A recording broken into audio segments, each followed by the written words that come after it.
सरकार के द्वारा लिए गए हैं, जो इस परीक्षा को अच्छे तरीके से पारदर्शिता के साथ में संपन्न कराने के लिए आवश्यक थे। सबसे बड़ा फैसला तो जो माननीय मुख्यमंत्री जी ने बजट घोषणा में लिया था कि कोई भी बेरोजगार व्यक्ति अगर एग्जाम देने जाएगा तो उसको राजस्थान रोडवेज की बसों में फ्री यात्रा करने का उसको अधिकार होगा। लेकिन इस रीट की एग्जाम में चूंकि 15 लाख के लगभग विद्यार्थी आवागमन करेंगे, राजस्थान रोडवेज की बसें उतनी नहीं होने के बाद कल माननीय मुख्यमंत्री जी ने यह निर्णय लिया कि जितने इन बच्चों के लिए आने जाने के लिए जितनी बसों की आवश्यकता होगी, हम उन प्राइवेट बसों का अधिग्रहण करेंगे और राजस्थान रोडवेज के साथ साथ उन तमाम प्राइवेट बसों को राज्य सरकार किराया देगी जो उन बच्चों को लाने और ले जाने के लिए आवश्यक होगा। तो एक तो सबसे बड़ा इम्पोर्टेंट निर्णय हमारी सरकार का ये हुआ है कि उन तमाम बच्चों को फ्री में राजस्थान रोडवेज और अधिकृत की हुई प्राइवेट बसों में आने और जाने का एग्जाम के लिए अधिकार होगा। दूसरा, 4000 से अधिक माध्यमिक शिक्षा बोर्ड के द्वारा सेंटर बनाए गए हैं। उनमें 10-11 जिलों में जहां से शिकायतें ज्यादा मिलती रही हैं, वहां पर पूरे के पूरे जिले सीसीटीवी कैमरे की कैद में रहेंगे। जहां अति संवेदनशील कुछ चिन्हित किए गए माध्यमिक शिक्षा बोर्ड की तरफ से, वहां पर भी वो कैमरे की जद में रहेंगे। तमाम सेंटर के ऊपर जो प्रश्न पत्र जहां से थाने से या ट्रेजरी से उठेगा, उससे लेकर के और परीक्षा में जब तक प्रश्न पत्र खुलेगा और वितरित होगा तब तक की वीडियोग्राफी तमाम पूरे प्रदेश में सभी सेंटरों पे कराई जाएगी।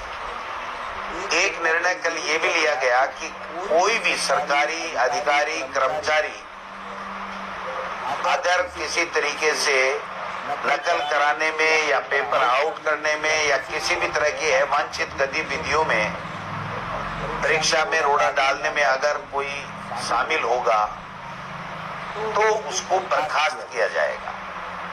अगर कोई प्राइवेट स्कूल या उसका कार्मिक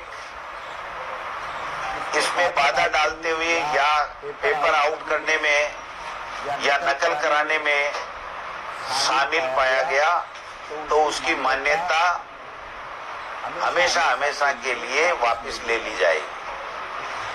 मैं समझता हूं ये दोनों एक ऐसे निर्णय हैं जो राजस्थान में पूरे देश में पहली बार हुए हैं। पारदर्शिता पूर्वक ईमानदारी से एग्जाम हो और जिन बच्चों ने मेहनत की है वो बच्चे इस एग्जाम में बैठ करके अपनी जो भी उनमें कैपेसिटी है, जो भी तैयारी की है, उसको वो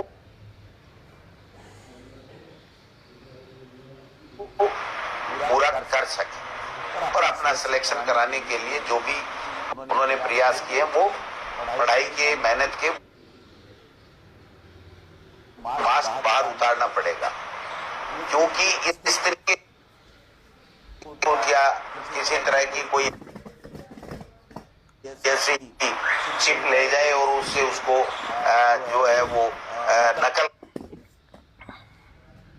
कर ले तो उसको रोकने के लिए भी ये व्यवस्थाएं की गई हैं।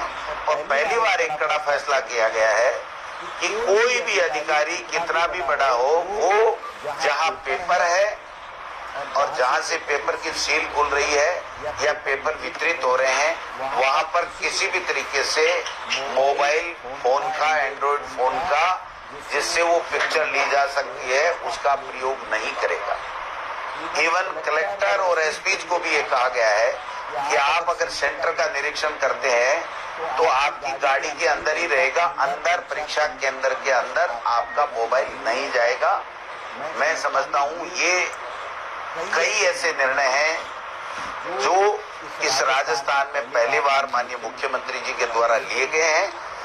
हम सबका प्रयास है कि परीक्षा शांति से हो, सभी लड़के यथास्थान अपने सेंटरों के ऊपर आराम से, जो बसें लगाई हैं सरकार ने वो वहां पर पहुंचे, और एनजीओ और अनेक धार्मिक संगठनों से और अनेक भामाशाहों से माननीय मुख्यमंत्री जी ने भी अपील की है, मैं भी अपील करना चाहूंगा कि उनके रहने के, खाने के, उन बच्चों की व्यवस्था के लिए जो भी यथासंभव सहयोग वो कर सकते हैं, वो सहयोग उनके ठहरने का और खाने पीने का उनको करना चाहिए।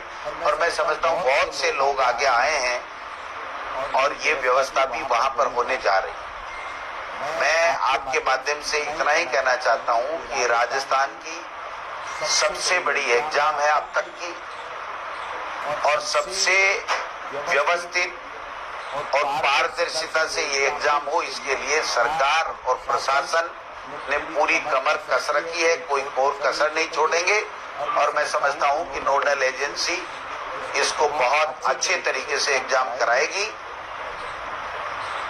यही बात कहने के लिए मैंने आपको बुलाया था। सर, इसमें काफी लोगों को भी तकलीफ हो रही है, 2 दिन के लिए लोगों को आने जाने में दिक्कत हो रही है आम आदमी के लिए, तो और दुकान वगैरह बंद करना पड़ेगी, इसके बारे में भी काफी, इसके बारे में आप क्या बोलेंगे? नेट का कोई फैसला आज की तारीख में नहीं लिया गया है।